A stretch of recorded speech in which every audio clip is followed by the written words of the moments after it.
Voilà pourquoi mon thème de ce jour, bien aimé, c'est l'année de la sorcellerie, discernement, vérité et autorité en Christ. L'année de la sorcellerie, discernement, autorité, vérité et autorité en Christ. Bien aimé, une expression à discerner, car l'expression l'année de la sorcellerie circule souvent dans des discours populaires, prophétiques ou culturels.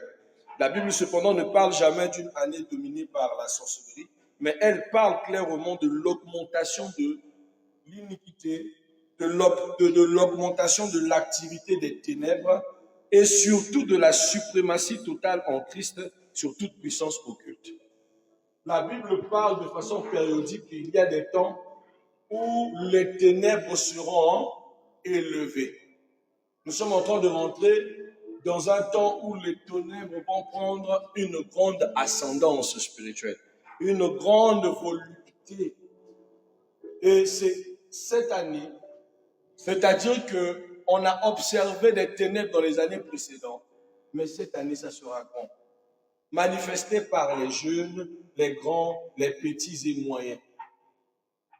Manifesté par des sous-sectes, des sectes appartenant à la loge, des pratiques liées au spiritisme, au satanisme, et même d'autres à la tradition, des sacrifices humains, des meurtres, des kidnappings, des choses atroces. L'Éternel nous avait dit que ça avait déjà commencé, car ils ont pris les langues pour offrir au grand Léviathan depuis le mois de novembre.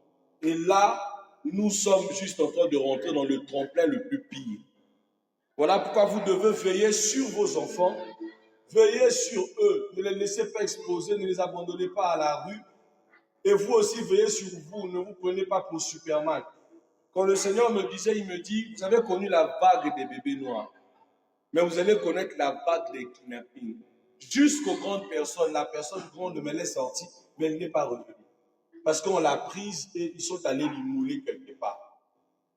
L'Éternel m'a dit, souviens-toi des années 2007, ça sera comparable à ces années où vous retrouvez des bouts de chair des gens jetés, distribués quelque part dans chaque partie. Vous allez comprendre que ça n'a rien à voir avec les gens qui font ce qu'on appelle par la vente des organes. Parce que les vendeurs d'organes ne prennent que les organes qu'ils ont besoin et après, ils font quoi? Ils jettent le reste. Mais tandis que eux, ils ne prendront pas que les organes. Ils vont carrément faire ce qu'on appelle une immolation et des excisions de spectacle. Les chairs qu'ils jetteront d'un peu partout seront pour créer l'effroi tout autour de la communauté des saints, mais aussi du peuple. La peur qu'ils vont laisser, c'est le carburant qui va fonctionner, faire fonctionner le monde des ténèbres dans cette année obscure. Je parle sincèrement avec cette envie de vous édifier pour que vous fassiez attention. Quelqu'un vous aborde dans la rue, je peux vous accompagner, faites attention. Maintenant, on peut prendre un verre, quelqu'un qui te drague il y a longtemps sur les réseaux sociaux, mais tu ne sais pas qui c'est.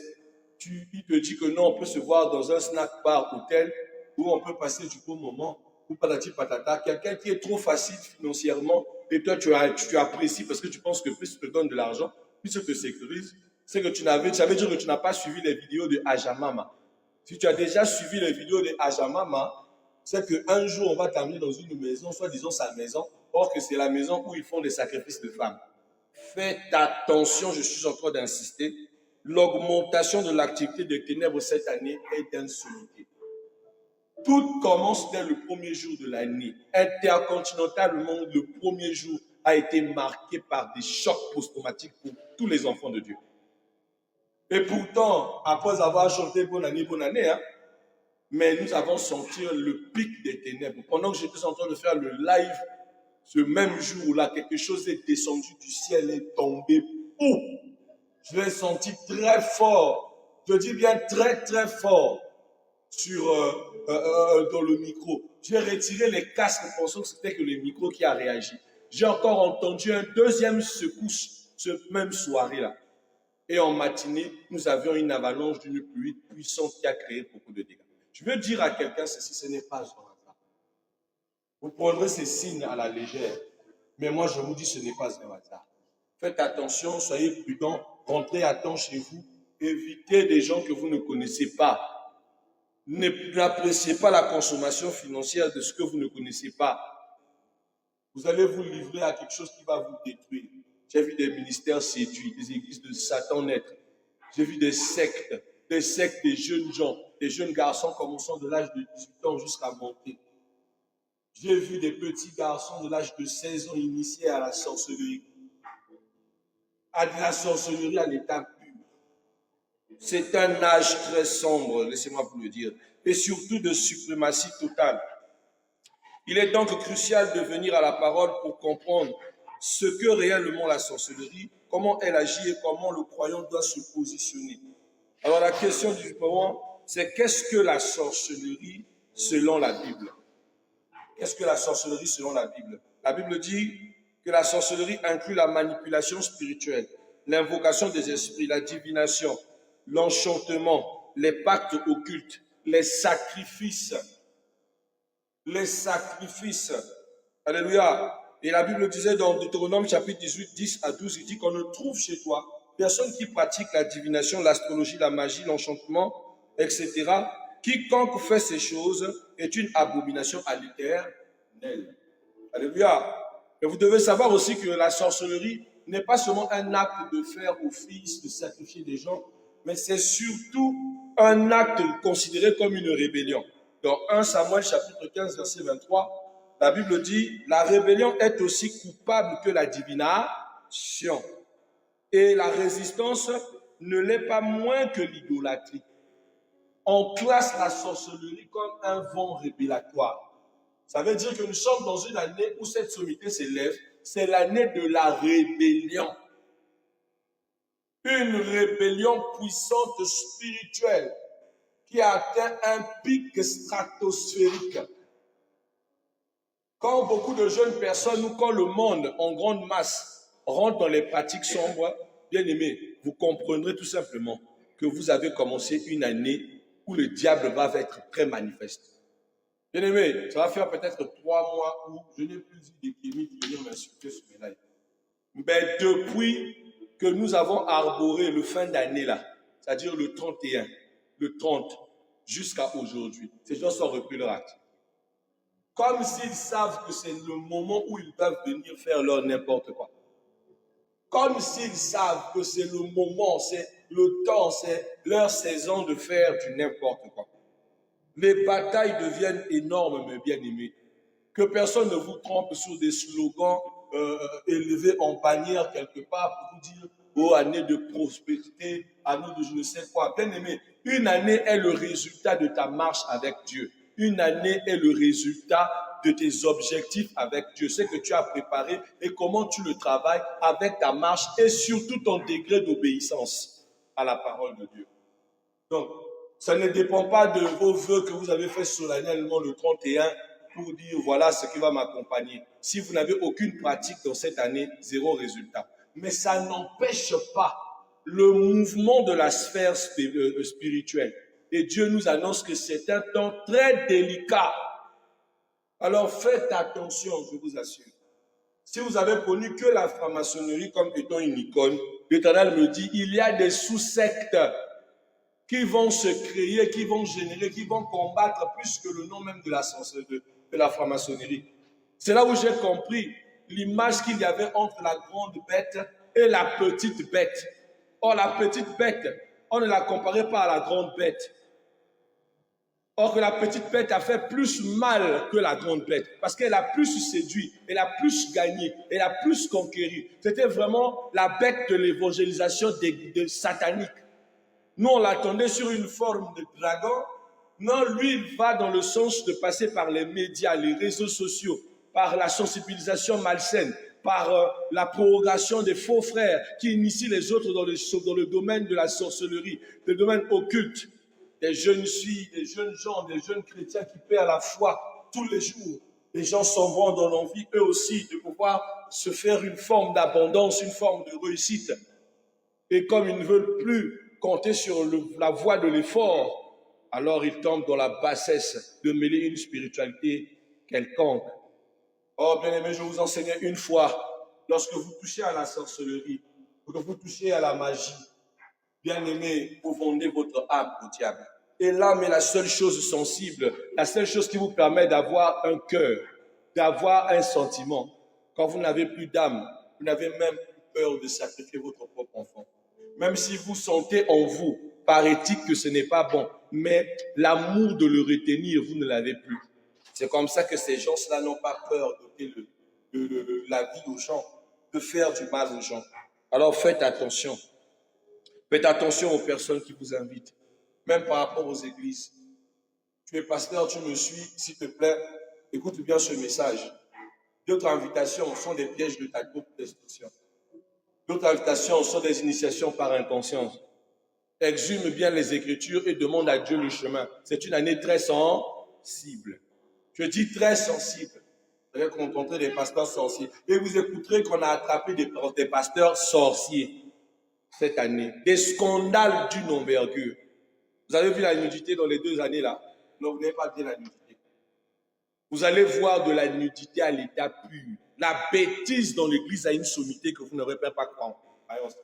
Il y aura encore des scandales de la sexualité et de la nudité au corps pastoral dans les grandes sphères des grosses têtes de vos églises que vous ne croyez pas.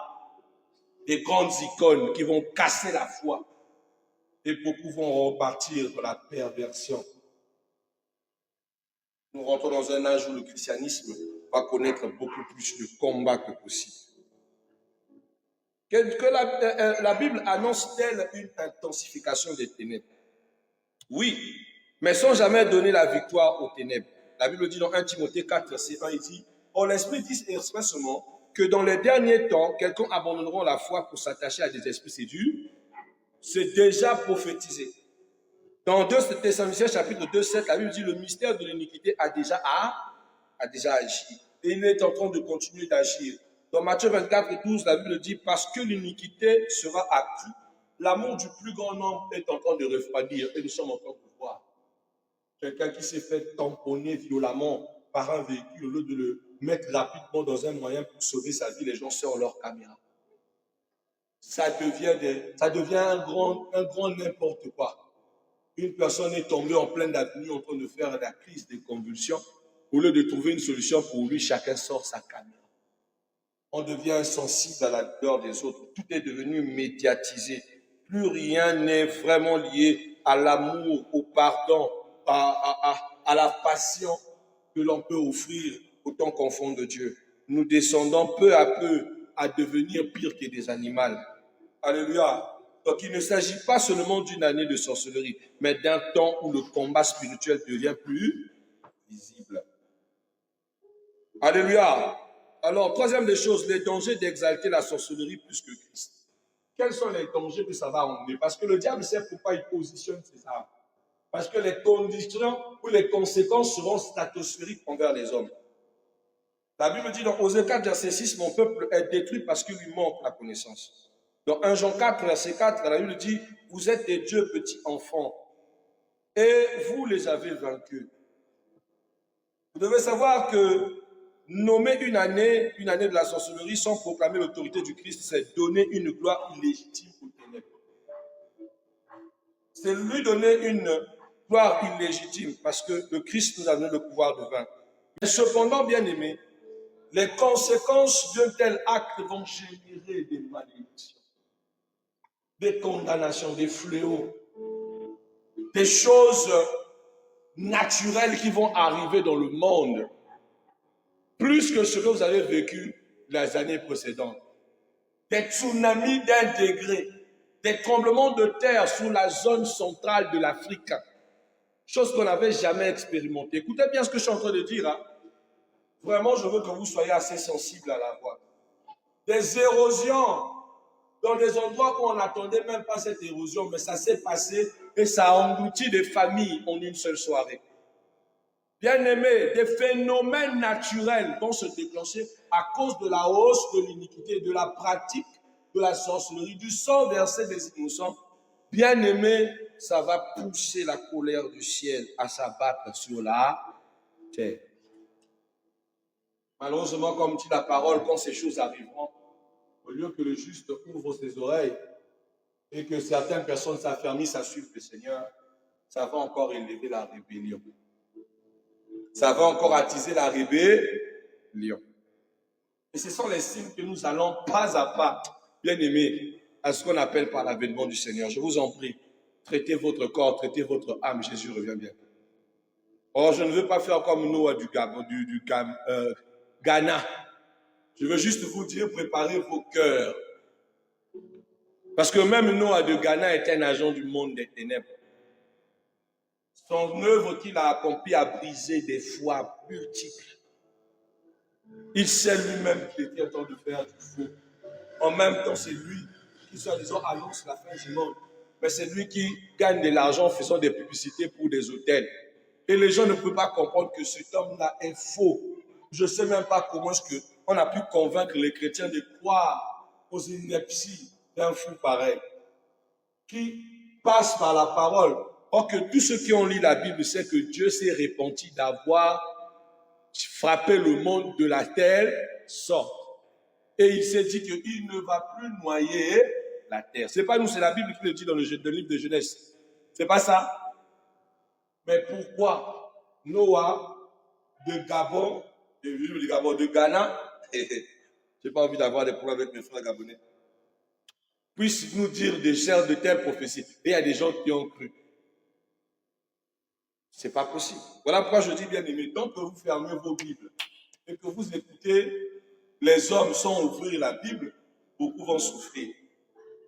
Beaucoup vont souffrir. Donc ça va engendrer des catastrophes.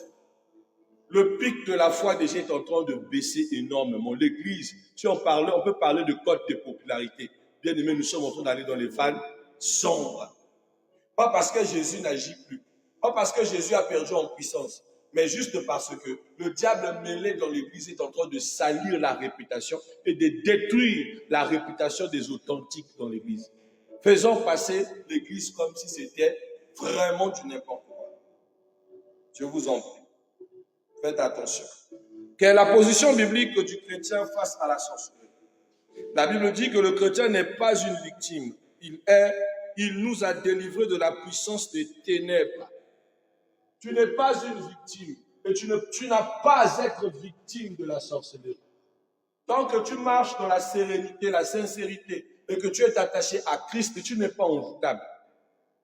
Quand un chrétien c'est là, il faut dire qu'on m'a envoûté, on m'a dominé, il y a quelque chose qui ne va pas. Ça veut dire que quelque part tu as brisé ta marche avec Christ, tu t'es rendu susceptible d'être influencé par une force occulte. Alléluia. Alléluia. Il nous a délivrés de la puissance des ténèbres. Colossiens chapitre 1, 13. Luc chapitre 10, verset 19 dit, voici je vous ai donné le pouvoir de marcher sur toute puissance de l'ennemi.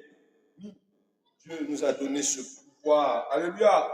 Colossiens 2, 15, il dit, il a dépouillé les dominations et les autorités et il les a livrées publiquement en spectacle. Philippiens 2, 10, au nom de Jésus, tout genou fléchira. La sorcellerie existe, mais elle est soumise à l'autorité dans le nom de Jésus. Donc, autant qu'enfant de Jésus, nous avons toutes les armes nécessaires pour détruire et casser son influence sur notre vie. Enfin, comment vivre dans une année difficile sans être dominé par les ténèbres? C'est ça même ce que nous devons organiser dans notre esprit pour ne pas tomber par ces influences obscures. Bien aimé, la première des choses, c'est une vie de consécration. Vous devez avoir une vie de consécration. Si vous n'êtes pas concentré, vous n'êtes pas consacré en cette année, bien aimé, vous serez influencé par des forces que vous ne pouvez pas croire. Dieu peut passer par votre partenaire. Satan peut passer plutôt par votre partenaire ou par un endroit de votre faiblesse pour vous briser. Vous entendez? Vous allez vivre juste un moment comme ça, vous êtes assis sans problème, sans mention. Un chamaillage commence. Une situation précoce descend. Une histoire d'emblée sortie de je ne sais où, juste pour vous briser la foi. Juste pour vous sortir de la vie de prière. Juste pour vous commencer à douter de vos capacités. Ou de douter de vous-même. Soyez concentrés, ne laissez rien vous perturber. Une vie de prière et de discernement, est-ce que vous devez avoir aussi pendant toute cette année? J'ai dit prière, et j'ai dit quoi? Discernement. Surtout le discernement, s'il vous plaît, ne soyez pas sage à vos propres yeux.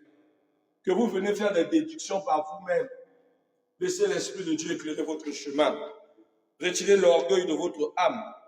Que la vie de prière et de discernement soit de votre partage. Éphésiens 6, 12 à 18. Amen. Une vie fondée sur la parole, tout en n'oubliant pas que le livre des Psaumes, chapitre 119, verset 105, nous dit que ta parole est une lampe à nos pieds. Vous devez aussi avoir une vie sous la direction du Saint-Esprit. Parce que si l'Esprit de Dieu n'est pas votre guide, alors vous ne saurez pas qui est ténèbres et qui est lumière. Évitez les associativités. Évitez des gens qui emmènent de la nourriture pour vous dire goûte un peu. Soyez prudents. Je ne veux pas vous dire soyez peureux, mais soyez plus. Tu ne connais pas la source, fais attention. Tu ne connais pas l'origine, fais attention. Pendant que j'étais en train de méditer, j'ai vu des gens qui ont coupé la chair humaine. Et ils ont fait un barbecue en train de vendre dans la rue. Faites attention, surtout nous autres, les amateurs de Tumbas là, Pasteur G. Faites attention au lieu de Tumbas, mais je suis. Il y a d'autres à mon tour. Je me suis sorti de mon studio, là, il y a un beauté, jamais. Mais moi, éviter que je c'est pas. C'est-à-dire que c'est une façon de profaner le corps qui est le temple du Saint-Esprit. Il y a relais sabiso makambo, les sakate. Faites attention, faites attention. Voilà pourquoi vous avez besoin de l'Esprit de Dieu. Que l'Esprit de Dieu vous convainc que là, vous pouvez aller, là, vous ne pouvez pas aller. Et cela, 2 jours, je marchais, j'ai vu une femme qui était en train de faire des bonnes choses là. Elle avait préparé sa nourriture. Moi, c'est surtout l'odeur qui m'attire. Moi, quand l'odeur est hier, c'est que la nourriture est bonne. Alors, j'arrive vers elle, le Seigneur me dit, n'avance pas sur la table souillée de cette femme. Je dis, oh Seigneur. Je dis, Seigneur, pourquoi tu me dis que c'est souillé? Elle me dit, cette femme-là a souillé sa table avec la chair. Je dis, Seigneur. Mais yo, Kalongo, regarde les gens qui sont en train d'aller acheter. J'avais envie de créer un scandale pour empêcher les gens d'aller manger, d'aller acheter ces choses. Oh là là, je vous assure. C'est vraiment triste de voir comment ce monde est en train d'aller. Et vous allez voir ça. Vous allez tomber sur les réseaux sociaux où on vous montre des gens sans éplurer, en train de dépecer de la chair, couper ça en petits morceaux pour en faire du michoui. Pas des Chinois, pas je ne sais quel peuple, même les Africains. Et ils trouvent ça normal. Ils voient en ça de la bonne chair. C'est vraiment triste. C'est pas un mort qu'ils ont pris pour couper. Ils ont immolé la personne comme si c'était un poulet. Alors faites attention. Faites attention à vous. Bref, qu'est-ce qu'on peut dire en définitive ce soir? Ce n'est pas le définitif de ce thème. Nous allons beaucoup arborer cette année pour vous étayer, vous préparer, vous faire marcher sous la vision prophétique pour que vous ne tombez pas sur les différents pièges tout en restant doctrinal. Alléluia. Vous devez savoir que la sorcellerie n'est ni nouvelle ni toute puissante, sauf qu'elle atteint une expansion en chaque temps selon la période et le cadre prophétique. Christ règne hier, aujourd'hui et éternellement, mais le croyant n'est pas appelé à craindre les ténèbres, mais surtout à marcher comme un enfant de la lumière. Vous devez savoir aussi que le Christ veut que nous nous préparions dans notre cœur pour que ces périodes ne puissent pas nous briser, ne puissent pas réduire en nous sa volonté, ne puissent pas retirer le chrétien que nous sommes. Alors je nous en prie, bien-aimés, faisons très attention à notre conduite dans cette nouvelle année, à nos fréquentations. Ne vous appuyez pas sur le fait que quelqu'un vous dise « je suis chrétien », c'est que forcément il l'est. Beaucoup se cachent sous l'apparence de la sainteté, mais sont des véritables fils du diable. Parole du Seigneur Tout-Puissant. Merci. Alors juste là où tu es, je veux que tu pries, tu vas dire « Seigneur, accorde-moi la sagesse ». Tu vas dire « Seigneur, accorde-moi l'intelligence ». Tu vas dire au Seigneur, accorde-moi le discernement. Tu, tu, vas dire, Seigneur, accorde-moi le discernement. Tu vas dire, Seigneur, accorde-moi le discernement. Tu vas dire, Seigneur, accorde-moi le discernement. Tu vas dire, Seigneur, accorde-moi le discernement. Tu vas dire, Seigneur, accorde-moi le discernement. Tu vas dire, Seigneur, accorde-moi le discernement. Tu vas dire, Seigneur, ouvre mes yeux en cette année Tu vas dire au Seigneur, instruis-moi afin que je ne tombe pas dans ces erreurs. Tu vas dire au Seigneur, discipline-moi, accorde-moi un disciple-là qui me met hors des dangers. Que je ne marche pas dans cette année dans la distraction. Que je ne marche pas dans cette année dans les envies de commettre des multiples erreurs qui vont me détruire. Aide-moi à rester dans ta présence en cette année. Aide-moi à rester attaché à la parole de Dieu. Aide-moi à rester attaché à tes promesses. Aide-moi à fuir loin des œuvres du monde des ténèbres. Aide-moi à rester sobre pendant que l'iniquité et le péché et les ténèbres sont en train de te lever. Aide-moi à fuir loin des plans du diable. Aide-moi à résister lorsque la tentation sera grande. Aide-moi à rester droit pour ne pas sombrer dans les désirs de ma chair. Aide-moi à cultiver l'esprit et la vie de prière que j'avais perdu. C'est surtout ce sujet qui m'intéresse. Que Dieu t'aide à cultiver et à faire grandir la vie de prière que tu avais perdue. Que sa grâce soit avec nous, sa miséricorde, en Jésus le Christ et notre Seigneur, qui vit et demeure dans nos cœurs et dans nos vies. Pour les siècles des siècles, nous disons ensemble 3 fois Amen. Que le Père Tout-Puissant vous ouvre les yeux, mes bien-aimés, vous garde dans sa présence et vous édifie suffisamment pour que vous ne tombiez pas en tentation cette année et que vous sachiez faire attention à ce qui vous entoure pour que vous ne perdiez pas ce qui est précieux. Amen. Alléluia. Gloire au Seigneur. Alors, on va passer rapidement à notre énième manche. Je voudrais passer d'abord au communiqué. Dans le communiqué, c'est que nous nous retrouvons ensemble ce dimanche pour notre culte d'action de grâce.